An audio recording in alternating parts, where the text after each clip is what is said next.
नमस्कार दोस्तों, स्वागत है आपका यूनिक स्टडी सेंटर के ऑनलाइन क्लासेस में। नमस्कार दोस्तों, कैसे हैं आप लोग? उम्मीद करते हैं अच्छे ही होंगे। तो दोस्तों, मैं आपके बीच फिर से आ गया हूं हिंदी की क्लास लेके, और आज मैं वर्णमाला का पार्ट 2 पढ़ाने वाला हूं। मतलब आपको व्यंजन पढ़ाने वाला हूं। कल मैंने स्वर आपका जो है खत्म कर दिया है। वर्णमाला की एक और क्लास आएगी, इसके बाद जो मिक्स होगी। स्वर खत्म हो गया है, आज व्यंजन खत्म करूंगा कल, और स्वर और व्यंजन का जो मिक्स पार्ट बचता है थोड़ा बहुत, वो मैं आपको पढ़ा के पूरा खत्म कर दूंगा। तो दोस्तों, आइए शुरू करते हैं क्लास को, देखते हैं व्यंजन में क्या क्या है। तो मैं कल का थोड़ा क्लास आपको रिवाइज करा देता हूँ। स्वर मैंने आपको बताया था कौन कौन से होते हैं। स्वर जो आपको ये अ आ इ उ री ए ऐ ओ औ, ये जो 11 हैं आपके स्वर हैं, तो इनके बारे में मैंने बात कर लिया था। और मैं और आपको बताया था जो अयोगवाह है, अंग और आह, ये दोनों जो आपके अयोगवाह थे, इनके बारे में मैंने बात किया था। आज मैं थोड़ा सा अयोगवाह पे और बात कर लेता हूँ। ये जो आपका अंग और आ है, ये अयोगवाह है। जिसमें अंग की बात करें तो ये ऊपर ये बिंदी लगी है, ये आपका जो है अनुस्वार हो गया। मतलब इसका जो मात्रा लगेगा वो आपका ऐसे लगेगा, यहाँ पे जो है ये ऐसे लगेगा। और ये दूसरे की बात कर लें तो ये आपका जो है ऐसे लगता है। तो इसको हम अनुस्वार बोलते हैं, और इसको जो है विसर्ग बोलते हैं, और इसको जो बोलते हैं हम अनुस्वार बोलते हैं, और इसको अयोगवाह। और अयोगवाह जो है वर्णों के बीच की कड़ी बोली जाती है। ये स्वर भी होते हैं और व्यंजन भी होते हैं। ये देखिए दोनों आ से बना है, इसलिए स्वर भी है, और ये व्यंजन भी होते हैं, इसलिए ये दोनों के लिए जो अर्थ वहन करते हैं, इसलिए इनको हम वर्णों के बीच की कड़ी भी बोलते हैं। अब देखिए ये अनुस्वार और विसर्ग, अब ये दोनों ही जो है स्वर के बाद आते हैं। स्वर के बाद अब कैसे आते हैं, मैं आपको एग्जाम्पल लेके दिखा दे रहा हूँ। जैसे इसका एग्जाम्पल मैं आपको बता दे रहा हूँ।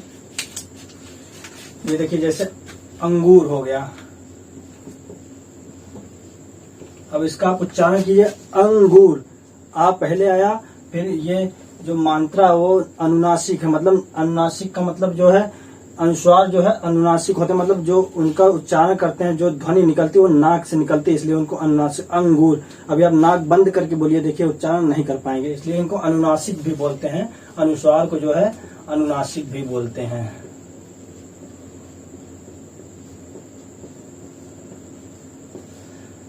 और विसर्ग की बात करने, विसर्ग में जो जब आप उच्चारण करते हैं, विसर्ग के उच्चारण में जो है लास्ट में आखिरी में जो हा की ध्वनि आती है, हा की ध्वनि। अब हम आपको इसका उदाहरण भी बता दें। जैसे देखिए अतः, अतः का आप उच्चारण कीजिए, इसमें देखिए आप हा की ध्वनि लास्ट में आएगी, अतः। ये देखिए स्वतः, इसका भी उच्चारण कीजिए, देखिए स्वतः, लास्ट में हा आया, इसलिए ये देखिए मैंने आपको बता दिया। अनुस्वार में जो है आपका जो अनुनासिक वर्ड होते हैं, अनुनासिक शब्द होते हैं, जो नाक से उच्चारण होता है, तो ध्वनि नाक से निकलती है। और विसर्ग जो है लास्ट में जो आपका हा आता है। अब हम बात कर लेते हैं आपके, देखिए अब आ गए हैं व्यंजन पे। व्यंजन आपका यहाँ देखिए क्या स्वर कितने हो गए, स्वर आपके हो गए 11। अब अयोगवाह की बात कर लीजिए, आपका हो गया 2। अब यहाँ पे व्यंजन की बात कर लेते हैं हम। देखिए व्यंजन की बात करते हैं। व्यंजन में जो आपके का से लेके पा वर्ग 5 वर्ग में बांटा गया। का से लेकर का वर्ग, चा वर्ग, टा वर्ग, ता वर्ग और पा वर्ग, इन सब वर्गों को मिला के 5 वर्ग में जो होते हैं वो टोटल आपके स्पर्श व्यंजन जो है वो टोटल 25 है। इनको हम स्पर्श व्यंजन, स्पर्श व्यंजन अब क्यों कहते हैं, ये देखिए स्पर्श व्यंजन इसलिए कहते हैं क्योंकि इनका जब उच्चारण हम करते हैं तो हमारी जीभ जो है कहीं ना कहीं मुंह में स्पर्श करती है। जीभ जो है स्पर्श करती है, चाहे तालू में, चाहे कंठ में, चाहे मूर्धा में, और चाहे दांत में, इसलिए इनको स्पर्श व्यंजन बोलते हैं। अब देखिए का वर्ग में कौन से, का, खा, गा, घा, ङा। चा वर्ग में चा, छा, जा, झा, या। टा वर्ग में टा, ठा, डा, ढा, ड़ा। और ता वर्ग में ता, था, दा, धा, ना। और पा वर्ग में पा, फा, बा, भा, मा। अब देखिए यहाँ पे एक अंतस्थ व्यंजन आ गया, अंतस्थ व्यंजन और ऊष्प संघर्षी व्यंजन।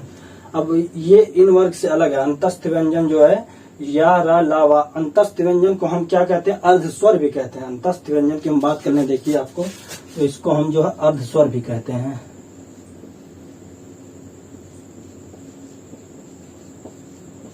और ये ऊष्म और संघर्षी व्यंजन, ऊष्म और संघर्षी व्यंजन इनको हम क्यों कहते हैं, क्योंकि जब इनका उच्चारण करते हैं तो ऊष्मा बहुत ज्यादा निकलती है, गले से ऊष्मा जो है बहुत ज्यादा निकलती है।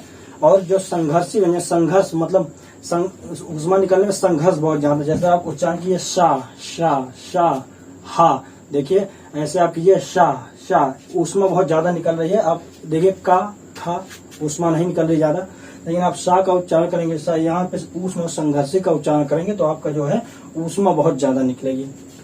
मैंने इतनी बात कर ली। अब हम दिखाते हैं आपने जब का से लेकर पावर कचट तप वर्ग जो है उसका उच्चारण कैसे कंठ से तालु से कैसे होता है वो मैं आपको समझाने वाला हूँ पूरा। तो देखिए आप कौन सा क्या है, ये देखिए आपका जो है कंठ से है,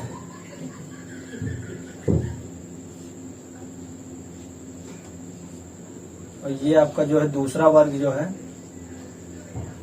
तालु से है, और तीसरे वर्ग की बात करें मूर्धा से है, और ये चौथे की बात करते हैं तो दंत से है, और ये आखिरी वाले की बात करते हैं ये ओष्ठ यानी कि ओठ से है।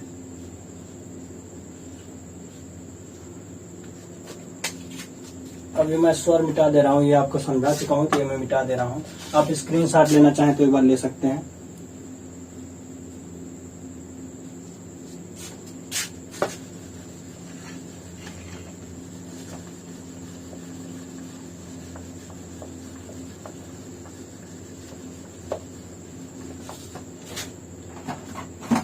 अब यहाँ पे देखिए आप उच्चारण करके देखिए, सबसे पहले तो आप उच्चारण करके देखिए, आप खुद ही समझ जाएंगे कैसे कंठ से आप का उच्चारण कीजिए। पहले बार का खा गा घा गा, कहीं भी जीभ टच हुआ, जीभ कहीं भी नहीं टच हो रहा है, इसका मतलब है सीधा आवाज यहाँ का कंठ से आ रहा है। का ख यहाँ पर रखिए, क ख ग घ ङ, तो ये देखिए आपका यहाँ तक कंठ से हो गया।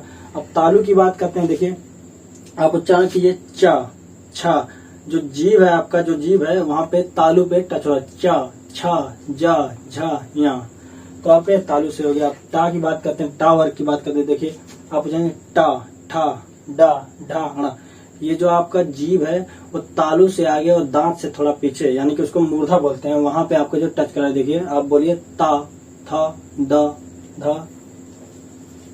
अब ये देखिए टा ठा डा ठा डा हो गया।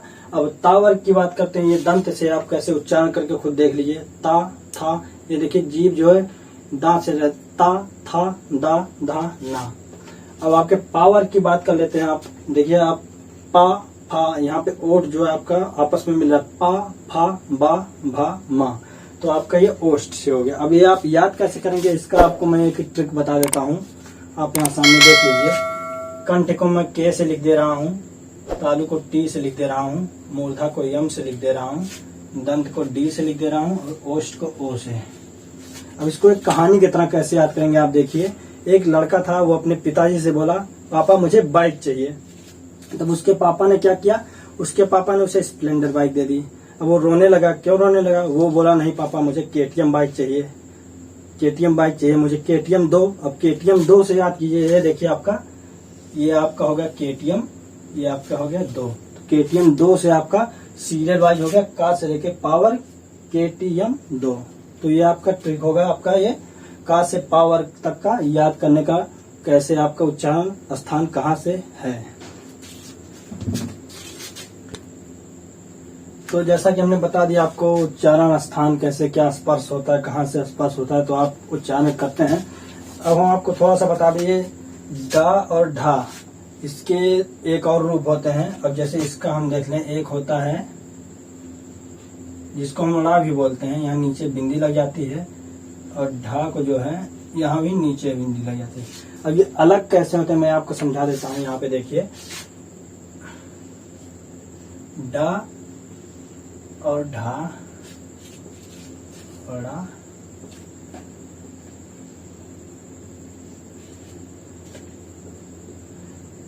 अब देखिए डा को अंग्रेजी में डी लिखते हैं, डा को अंग्रेजी में डी लिखते हैं, और ढा की बात कर लें तो यहाँ पे डी एच लिखते हैं, और अंगा की बात कर लें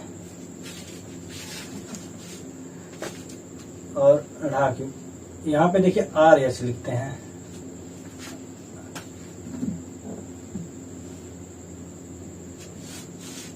और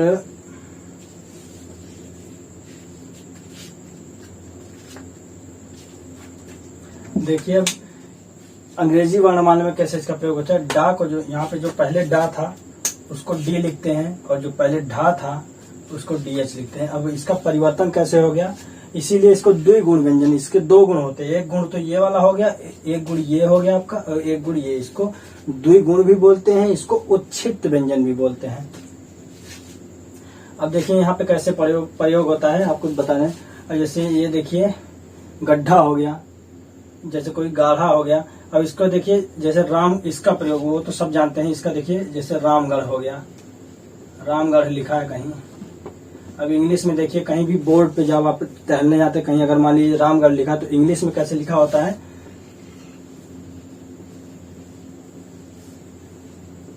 यहाँ देखिए लास्ट में आर एच आया ना, ये ढा के लिए देखिए आर एच आया लास्ट में, तो ऐसे इसका प्रयोग होता है, ऐसे इसका भी होता है।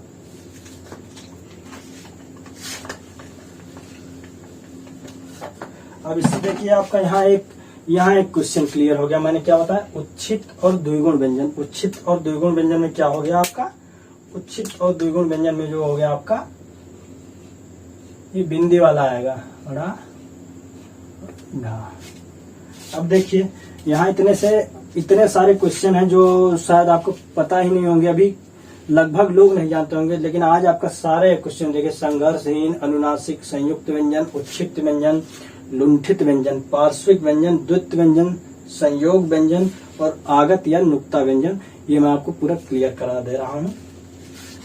अब देखिए यहाँ पे बात करते हैं अनुनासिक व्यंजन की। मैं आपको बता, अनुनासिक व्यंजन मैं ये बीच वाला मिटा दे रहा हूँ।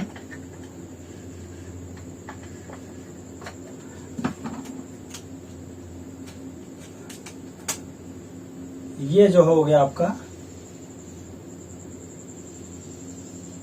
ये 5 जो है आपके अनुनासिक। और अनुनासिक मैंने आपको बता दिया था, अनुनासिक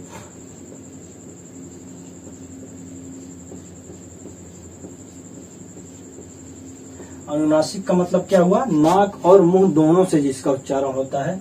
जैसे अगर आप नाक बंद करके इसका उच्चारण करेंगे तो नहीं कर पाएंगे, आप चाहे करके देख लीजिएगा। तो ये देखिए आपका जो है नाक,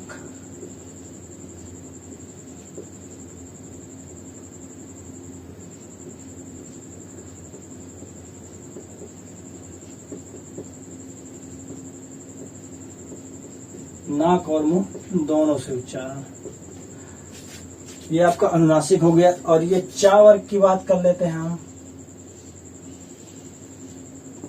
जैसे ये सब स्पर्श व्यंजन तो है ही, ये सब स्पर्श हैं, लेकिन ये जो है स्पर्श और संघर्षी दोनों हैं।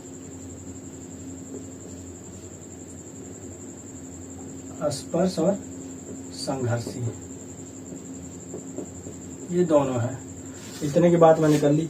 अंतस्थ व्यंजन का बात हमने कर ही लिया, यार अलावा। और ऊष्मा और संघर्षी, जिसमें ऊष्मा बहुत ज्यादा निकलती है, संघर्ष बहुत ज्यादा करना पड़ता है, जोर बहुत लगाना पड़ता है। ये सा सा सा आपके गले पे जोर लगाना पड़ रहा है, ऊष्मा भी बहुत निकल रही है, तो ये आपका हो गया सा सा सा। अब देखिए यहाँ पे इतने 25 हो गया आपका, ये कितना हो गया आपका 4 हो गया, ये आपका 4 हो गया। और अयोग वाह की बात मैंने कर ली 2 हो गया, और स्वर आपके 11 हो गए। अब कितने हो गए टोटल आपके 52 होते हैं वर्णमाला में, जो आपको किसी को भी नहीं क्लियर 52 कौन से होते हैं। अब देखिए यहाँ पे 11 हो गया, ये 2 हो गया, ये 25 हो गया, 4 हो गया, अभी भी पूरे नहीं हुए हैं। अब कौन से बचे हैं, 2 आपका ये हो गया और 4 आपका ये हो गया। संयुक्त व्यंजन अभी हमने नहीं बताया, संयुक्त व्यंजन अब बात कर लेते हैं। देखिए क्योंकि आप लोग नहीं कहेंगे छात्राज्ञा कहाँ चला गया, वर्णमाला से छात्राज्ञा कहाँ चला गया। अब ये देखिए मैं यहाँ पे बात कर लेता हूँ,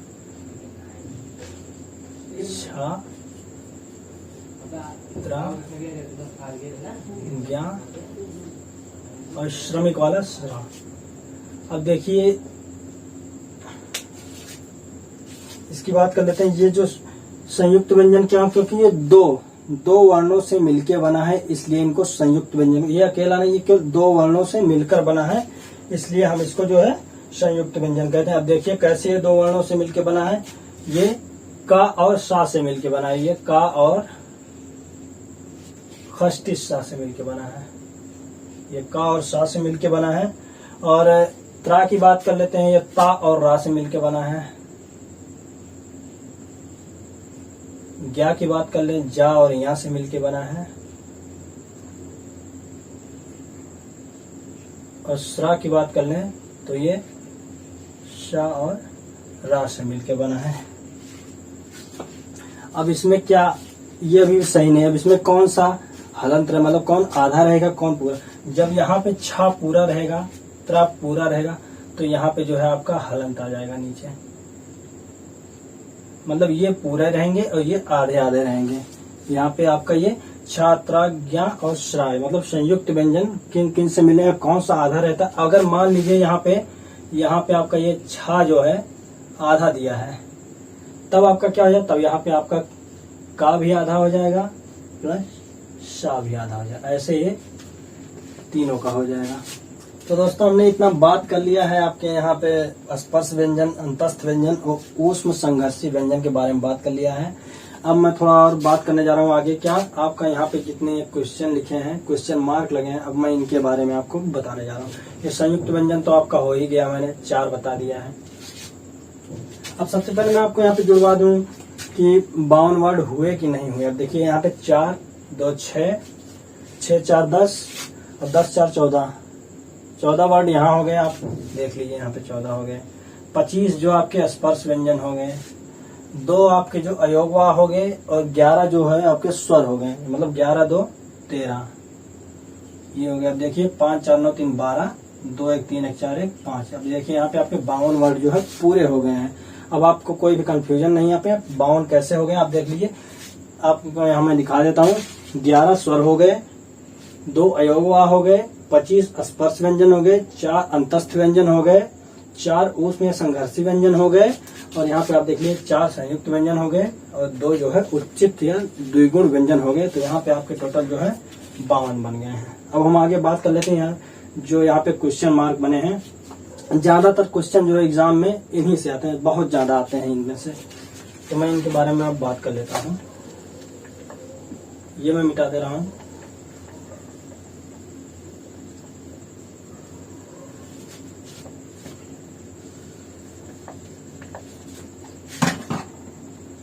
अब देखिए यहाँ पे जैसे यहाँ लिखा संघर्षहीन संप्रवाह अर्धस्वर, ये कौन से होते हैं? ये आपकी जो अंतस्थ में से जो होते हैं, या और वा को ही संघर्षहीन संप्रवाह और अर्धस्वर बोलते हैं। या और वा, क्योंकि या और वा का आप जब उच्चारण करेंगे तो यहाँ देखिए या वा, कोई संघर्ष नहीं हो रहा है, कोई अर्धस्वर भी है। ये मैंने पहले बता दिया, ये चारों अर्धस्वर होते हैं। संघर्षहीन, संघर्ष नहीं हो रहा गले पे। आप बोलिए रा, देखिए यहाँ पे संघर्ष हो रही है। या और वा, ना तो कहीं टच हो रहा है जीभ और ना कोई संघर्ष हो रहा है। अब अनुनासिक की बात कर लें तो हमने अनुनासिक आपको बता ही दिया, कौन से, जो नाक और मुंह से जो दोनों से जो उच्चारण होते हैं। यहाँ पे आपका ये जो है हर वर्ग का जो है 5वां, ये भी आपका हो गया। अब संयुक्त व्यंजन मैंने आपको बता ही दिया है। चारों संयुक्त व्यंजन कैसे हैं मैंने आपको बता दिया, कैसे मिलके बने होते हैं, कौन से वर्ण इसमें आधे होते हैं, कौन से वर्ण पूरे होते हैं, मैंने ये भी आपको बता दिया है। अब बात कर लेते हैं। देखिए आपका ये हो गया और उच्छित द्विगुण मैंने आपको बता ही दिया है। इन दोनों का जो ही बदला हुआ रूप जो है उच्छित या द्विगुण है। अब मैं आगे बात करता हूँ लुंठित व्यंजन, सबसे इम्पोर्टेंट जो कोई नहीं बताता, लुंठित और पार्श्विक व्यंजन। अब लुंठित व्यंजन कौन सा है?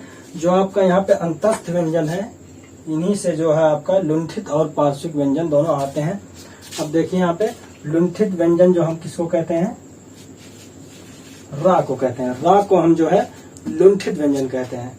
अब बात करते हैं हम पार्श्विक व्यंजन की, तो जो ला है उसे हम पार्श्विक व्यंजन कहते हैं। अब आगे देखिए द्वित्व व्यंजन आ गया, द्वित्व और संयोग। अब द्वित्व व्यंजन की बात तो हम आपको बताते हैं कैसे होता है। जब कोई जो है वर्ण जो है 2 बार आए, एक बार आधा और एक बार पूरा, जैसे चा आए और चा पूरा, तो यहाँ पे देखिए वर्ण एक ही है लेकिन वो 2 बार आया है, इसलिए द्वित्व व्यंजन। और संयोग व्यंजन में जैसे आधा गा आ गया, घा आ गया, अलग अलग वर्ण, एक आधा है एक पूरा है, उसके संयोग से अगर कोई शब्द बना है तो वहाँ पे संयोग व्यंजन। अब ये संयोग व्यंजन, अब इसके मैं उदाहरण आपको बता देता हूँ कौन सा। जैसे बच्चा, यहाँ पे देखिए एक बार चा आधा आया है, एक बार चा जो है पूरा आया है, यहाँ पे जो है द्वित्व व्यंजन हो गया। अब संयोग व्यंजन का जैसे बग्घी, बग्घी सुना होगा ना, जो वो क्या घोड़े से जोड़कर चलाते हैं, उसे बग्घी बोलते हैं। अब देखिए यहाँ पे बा आया, गा एक बार आधा आया और घा जो है पूरा आया। ये आपका हो गया संयुक्त व्यंजन। संयोग हो गया आपका, द्वित्व हो गया, पार्श्विक हो गया, लुंठित हो गया। अब हम बात करते हैं आगत या नुक्ता। अब आगत या नुक्ता, अब यहाँ पे देखिए मैंने बिंदी के बारे में आपको, कौन कौन से बिंदी यूज हुई, एक ऊपर अनुस्वार का योग हुई, एक यहाँ पे जो है आपका ङ वाला यूज हुआ था, एक नीचे जो है ड़ा वाला यूज हुआ था। अब एक नुक्ता आता है। नुक्ता कहाँ यूज होता है? नुक्ता इधर यूज होता है।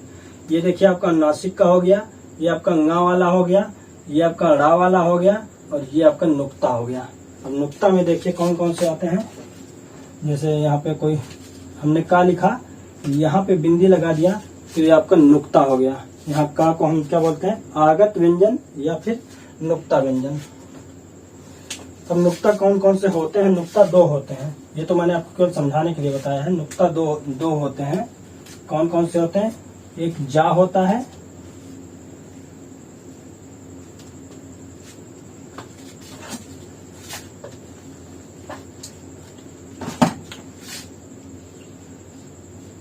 यहाँ पे लगा देंगे जा, एक हो गया फा। ये जा हो गया और ये फा हो गया। ये जो आपका हो गया नुक्ता व्यंजन। यहाँ मैंने इतना आपको समझा दिया। अब कैसे एक बार क्विक रिवीजन कर लेते हैं। संघर्षहीन संप्रवाह अर्स्व या और वा। अनुनासिक में जो है आपके यहाँ पे हर वर्ग का जो है पांचवा शब्द, हर वर्ग का जो है पांचवा वर्ण जो है, शब्द नहीं वर्ण, सॉरी, हर वर्ग का पांचवा वर्ण जो है आपका अनुनासिक हो गया।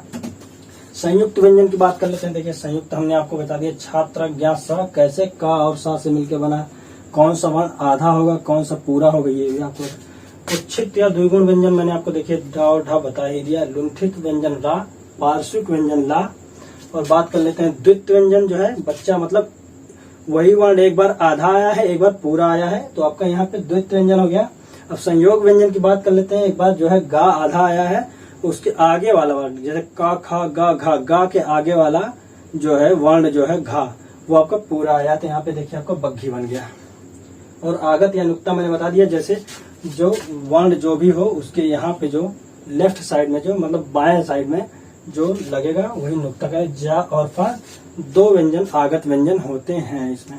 तो जैसे कि मैंने आपको व्यंजन पूरा समझा दिया, यहाँ पे कैसे क्या कितना होगा, कौन कौन से व्यंजन आपके होते हैं, कितने प्रकार है उसके, मैंने आपको सारे समझा दिए हैं। एक बार क्विक रिवीजन में इसका करवा दे रहा हूँ आपका। देखिए स्वर मैंने बता दिया 11 है, अयोगवाह 2 है, और व्यंजन में जो स्पर्श व्यंजन है का से लेकर पा वर्ग तक वो आपके 25 हैं, और अंतस्थ व्यंजन आपका 4 है, ऊष्म व्यंजन आपका 4 है।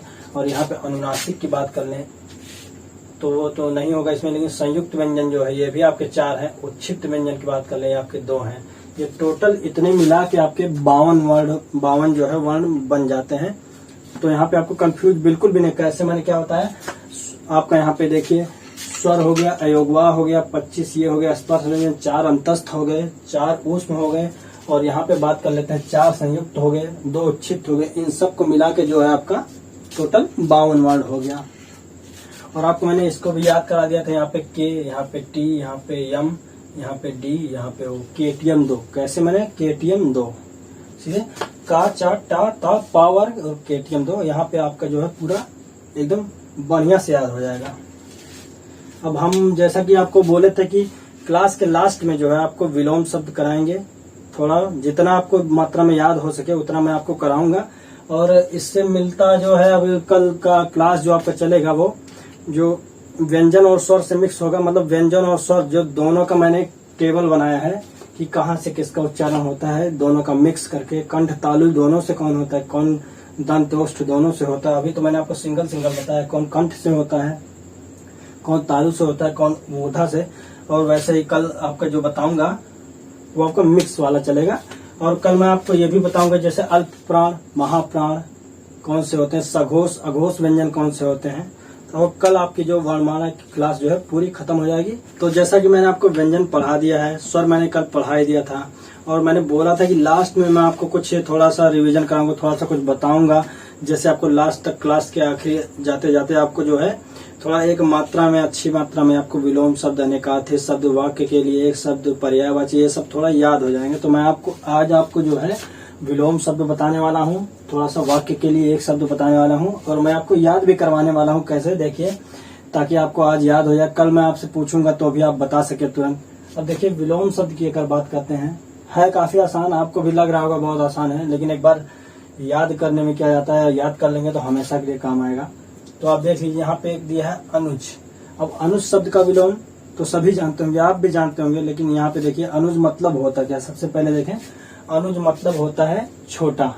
अनुज मतलब छोटा, तो इसका विलोम क्या हो गया, विलोम हमेशा उल्टा होता है इसका। तो छोटा का क्या हो गया, बड़ा। अब बड़ा किसके माने होता है, बड़ा किसके माने होता है, तो यहाँ पे देखिए हम बताते हैं, बड़ा जो है अग्रज का मतलब होता है। अनुज का हो गया अग्रज। अब यहाँ पे आदि की बात कर ले। आदि मतलब क्या, आदि मतलब होता है शुरुआत। आदि का मतलब होता है शुरुआत। अब शुरुआत का विलोम क्या हो जाएगा, अंत, मतलब जहाँ पे खत्म हो गया, शुरुआत का खत्म। अब आदि का क्या हो जाएगा आपका अंत। अब हम बात कर लेते हैं अर्थ। अर्थ का मतलब जिसका कोई अर्थ निकले, अर्थ का मतलब जिसका कोई अर्थ निकले, और इसका विलोम क्या हो जाएगा, जिसका कोई अर्थ ना निकले, मतलब क्या हो जाएगा, अर्थ का अनर्थ।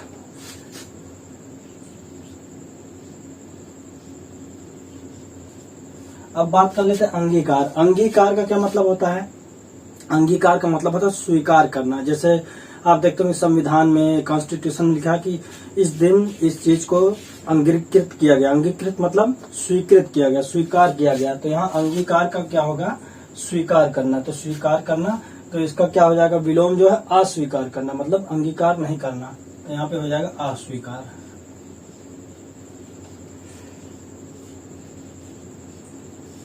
अब बात कर ले अल्प। अल्प का हिंदी में मतलब क्या होता है, अल्प मतलब होता है थोड़ा। थोड़ा का विलोम क्या हो जाएगा, थोड़ा का विलोम बहुत हो जाएगा। इतना है तो इतना हो गया, थोड़ा सा बहुत ज्यादा हो गया, तो अल्प का क्या हो जाएगा, अधिक। अधिक मतलब ज्यादा।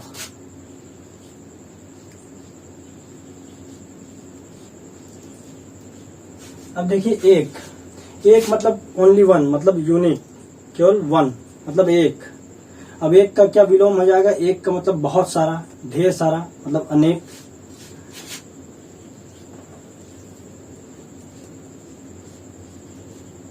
अब देखिए एक बार, अनुज का क्या हो गया, अग्रज हो गया। आदि का क्या हो गया, अंत हो गया।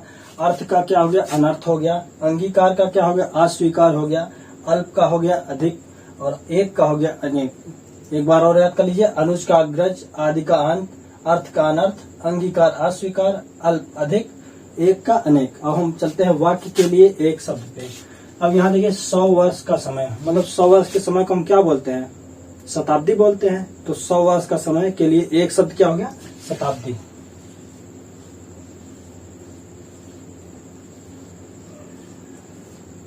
अब देखिए शत्रु का नाश करने वाला। आप लोगों ने सुना होगा शत्रुघ्न का नाम, शत्रुघ्न का नाम सुना होगा। तो मतलब जो शत्रुओं का नाश कर दे उसे हम शत्रुघ्न कहते हैं।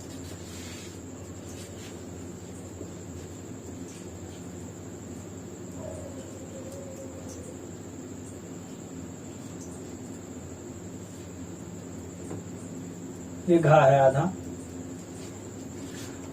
अब देखिए 100 में 100। 100 में 100 का क्या मतलब है, जैसे आप स्कूल में कहीं पे आप बोलते हैं मैं 100 में 100 अंक लाया हूँ, मतलब 100%, मतलब 100%। इंग्लिश में बोले तो 100%, 100% मार्क लाने वाला, मतलब 100 में 100 नंबर लाने वाला। तो यहाँ पे देखिए 100 में 100 का क्या हो गया, 100%।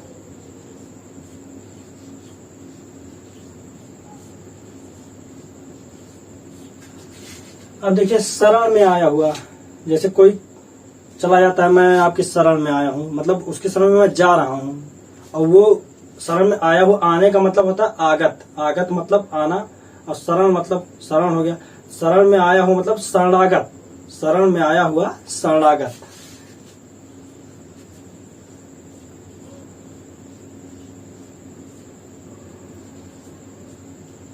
अब देखिए सदैव रहने वाला, मतलब जो हमेशा रहे इस दुनिया में, जो हमेशा रहे। तो हमेशा कौन, जो हमेशा रहता है उसे हम बोलते हैं शाश्वत।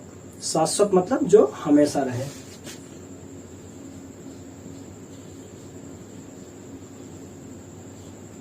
ये आधा सा है। तो जैसा कि मैंने आपको विलोम और वाक के लिए एक शब्द बता दिया है। यहाँ पे देखिए, यहाँ पे 6 वर्ड ये हो गए, आपके 5 ये हो गए, मतलब पूरा मैंने आपको आज 11 याद करा दिया है। यहाँ पे देखिए सुधांशु सर भी बैठ के हिंदी पढ़ रहे हैं। इनका हिंदी थोड़ा कमजोर है, इनका एग्जाम भी आने वाला है, तो ये हिंदी पढ़ रहे हैं हमसे रोज की रोज। मैं इधर देखता हूँ, आप लोग को लगता होगा मैं इधर देखता हूँ, लेकिन मैं इनको देखता हूँ ये पढ़ रहे हैं कि सो रहे हैं। बीच बीच में इनको टोकता भी रहता हूँ, हम सोएंगे नहीं, हिंदी हमको पढ़ना है। तो मैं इनको बुला के देखता हूँ कि ये इतने वर्ड इनको याद हुए कि नहीं, ये समझा पाते सब याद हो गया, सब हमको सब याद है। आइए और बच्चों को समझाइए कैसे याद हुआ। देखिए लाइए बता दें ऐसे ही। देखिए तो अनुज हो गया ना, अनुज मतलब छोटा होता है बेटा, अनुज मतलब छोटा, ठीक है ना। जैसे छोटा मेरा छोटा भाई है तो अनुज है, मेरा अनुज है। आप लोग रामायण सीरियल देखे हैं तो रामायण सीरियल में क्या बोलते हैं, हमेशा रामचंद्र जी लक्ष्मण को अनुज बोलते थे। अच्छा एक चीज और होता है, तातश्री होता है ना, कभी कभी तातश्री मतलब पिताजी होता है, वो मत देखिएगा। अनुज मतलब छोटा, अग्रज मतलब बड़ा। मतलब लक्ष्मण जी रामचंद्र जी को क्या कहते थे, अग्रज कहते थे। मतलब रामचंद्र जी क्या थे, लक्ष्मण जी से बड़े थे, इसलिए उनको अग्रज कहते थे। आदि, आदि मतलब क्या होता है, जिसका कोई अंत ना हो, चलता रहे आदि अनादि काल तक। जैसे देव के देव महादेव, आदि से अनंत तक। तो आदि से ये हो गया हमेशा चलते, अंत मतलब समाप्त, यहीं पर समाप्त, ठीक है ना। हमको याद हो गया, थोड़ी देर बैठ के बस देखें और याद हो गया। अर्थ होता है का भैया, उते पूरा अनर्थ कह दिया, जितना अर्थ रहा सब अर्थ का अनर्थ कर दिया, अर्थ का अनर्थ कर दिया। मतलब जो काम होने वाला था वो सब क्या कर दिया, बर्बाद कर दिया, बेकार कर दिया, खराब कर दिया। तो अर्थ का हो गया अनर्थ, मतलब जिससे कोई अर्थ निकलने वाला था और उसका अनर्थ हो गया, सब गड़बड़ा गया। अगला है अंगीकार। अच्छा इसका ये तो होता है अंगीकृत करते हैं ना, कुछ चीजें होते हैं।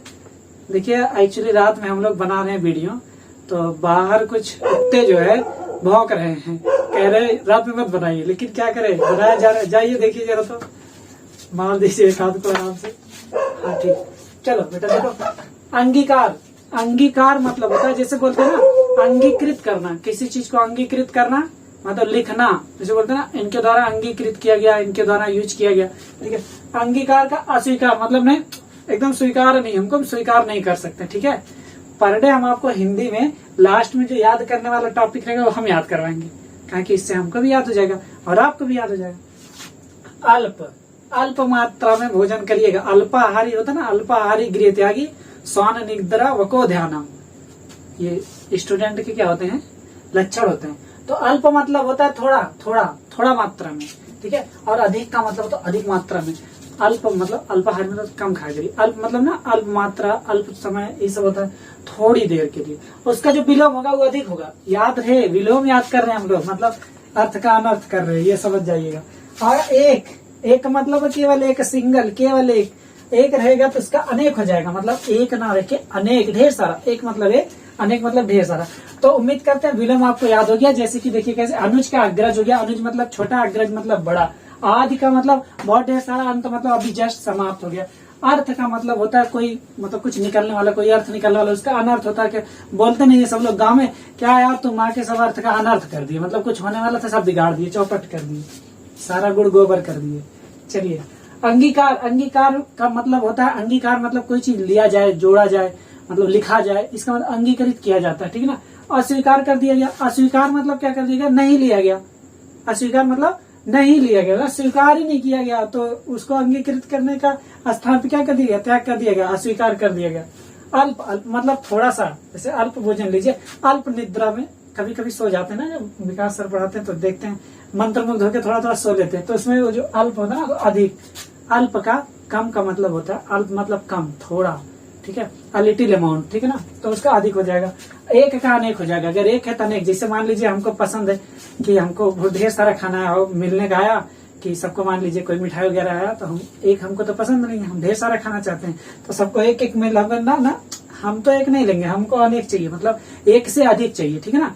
ये एक हो गया और ये अनेक हो गया। तो उम्मीद करते हैं दोस्तों आपको विलोम तो पक्का याद हो गया होगा। ये शब्द और विलोम शब्द का मतलब भी याद कर लीजिएगा, क्योंकि हो सकता है पर्यायवाची में आ जाए। जैसे मान लीजिए अनुज आ गया, मतलब छोटा आ गया, तो अनुज, अनुज उसका पर्यायवाची हो जाता है, बहुत फायदा करेगा, जान लीजिए। ऐसे डायरेक्ट आता है क्वेश्चन। अब आते हैं वाक्य के लिए एक शब्द, वाक्य के लिए एक शब्द। इसमें देखिए हम जो याद किए 100 वर्ष का समय, जब 100 वर्ष का होता बोलते हैं ना, कई शताब्दी बीत चुकी है। आपकी कौन सी चल रही है, किसी शताब्दी चल रही है, 21वीं ना, हाँ तो 100 वर्ष जोड़ दीजिए, 2100 हो गया, इसीलिए शताब्दी। 100 वर्षों का समय जो होता है उसको शताब्दी बोलते हैं। कितना बोलते हैं? शताब्दी। और 365 दिन का जो समय होगा उसको क्या बोलेंगे? साल बोलेंगे, ठीक है ना। तो 100 वर्षों का समय को शताब्दी। और शत्रु का नाश करने वाला, शत्रु का नाश करने वाला रामचंद्र जी के भाई राम, लक्ष्मण, भरत, शत्रुघ्न, तो क्या हो गया? शत्रुघ्न हो गया। उनका नाम था शत्रुघ्न, मतलब जो चौथे थे शत्रुघ्न थे। शत्रुओं के नाश करने वाले क्या कहते हैं? शत्रुघ्न। जैसे इंद्रजीत को बोलते थे ना, रामायण में इंद्रजीत है, इंद्र को जीतने वाला इंद्रजीत कहलाता है। सेम वैसे शत्रुओं का नाश करने वाला शत्रुघ्न कहलाता है। याद हो गया ना? पूरा याद हो जाना चाहिए, एक एक नंबर ही सबसे ज्यादा जरूरी है। पूरा वीडियो देख के यहाँ लास्ट में इसीलिए इसको बताया जाता है कि जाते जाते आपको याद हो जाए। देखिए 100 में 100 वो बोलते ना भैया, 100 में 100 मार्क पा गया, पूरा का पूरा एकदम मतलब छाप दिया, परसेंटेज ही पूरा पा गया। 100 में 100 मतलब 100% बोलते हैं ना कभी कभी हम लोग। 100 में 100% मैं पक्का आपको हिंदी पढ़ाऊंगा ना, तो 100% है, मतलब पूरा का पूरा। चलिए आगे, शरण में आया हुआ। शरण में आया हुआ भाई, हार मान लीजिए कहीं से आप लोग शरण में आएंगे जब आपका पेपर हो जाएगा। पेपर होने के बाद जो नहीं क्वेश्चन आएगा, आप यहाँ मैसेज करेंगे, यहाँ नीचे जो हमारा डिस्क्रिप्शन बॉक्स है इसमें आप व्हाट्सएप पे मैसेज करेंगे, ये नहीं आया तो जब आप शरण में आएंगे तो शरणागत बोलते हैं। क्या बोलते हैं? शरणागत। अच्छा, इसके आगे आप लोग स्टार मार्क लगा लीजिएगा, शरणागत के आगे, क्योंकि शरणागत इधर जो परीक्षाएं हो रही है उसमें बहुत बार पूछा जा रहा है। शरणागत, शरण में आया हुआ क्या हो जाएगा? शरणागत हो जाएगा।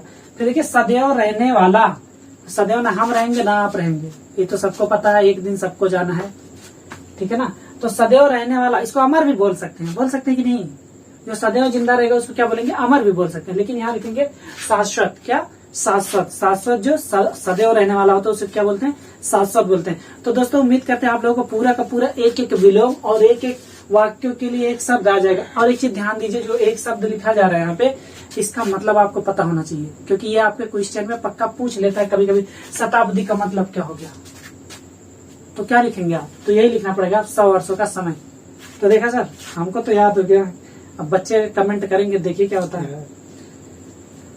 तो दोस्तों उम्मीद करते हैं वीडियो अच्छा लगा होगा। मिलिए विकास सर से, जैसे याद करना एक बार, सर भी आपको थोड़ा सा कोई रिवीजन करवा देंगे, क्योंकि ये पूरे वीडियो में सबसे मेन पार्ट करवा दिया। बात यह है, जैसे अगर आप पढ़ाने में कोई कमी रह जाती है, आपको कुछ और पूछना है, जैसे लगता है कि ये चीज छूट गई है, हाँ तो तो दोस्तों आप उसको कमेंट में पिन कर दीजिए, कमेंट में बता दीजिए। अगले वीडियो में जो हम आपको आपके सजेशन का पूरा स्वागत। आपका फीडबैक चाहिए हमको, आप हमारे व्हाट्सएप नंबर पे भी फीडबैक दे सकते हैं। सारे कांटेक्ट आप हमारे डिस्क्रिप्शन बॉक्स में देख सकते हैं। हिंदी की क्लास आपको कैसी लग रही है आप कमेंट करके जरूर बताया करिए, क्योंकि हम लोग बहुत जगह से कंटेंट लेके आपके लिए स्पेशल कंटेंट देखिए दिन रात बैठ के बनाया जाता है। हम लोग कंटेंट बना रहे हैं कि इतना बढ़िया कंटेंट लाया जाए, इतना बढ़िया कंटेंट लाया जाए कि आपको आने वाले समय में आपको पीडीएफ भी इसका उपलब्ध कराएंगे।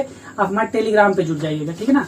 पूरा एक कंटेंट हम लोग छाट के लेके आ रहे हैं, पेपर से कौन सा मैच कर रहा है और कौन सा आपको डायरेक्ट आपके दिमाग में चला जाएगा, ठीक है ना।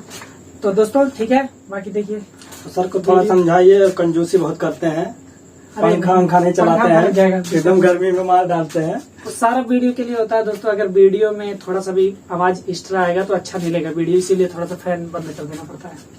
तो दोस्तों अगर वीडियो पसंद आया है, आपको समझ में आ रहा है, कुछ और ऐड करना है तो आप कमेंट कर दीजिए। बाकी अगर पसंद आ रहा है तो आप लाइक कीजिए, शेयर करिए और सब्सक्राइब तो जरूर करिए। और उससे भी ज्यादा इम्पोर्टेंट क्या, बेल आइकन जरूर प्रेस कीजिए, जिससे जो है आपको हमारी हर वीडियो जो तुरंत आपको मिल सके, जैसे डालें तुरंत।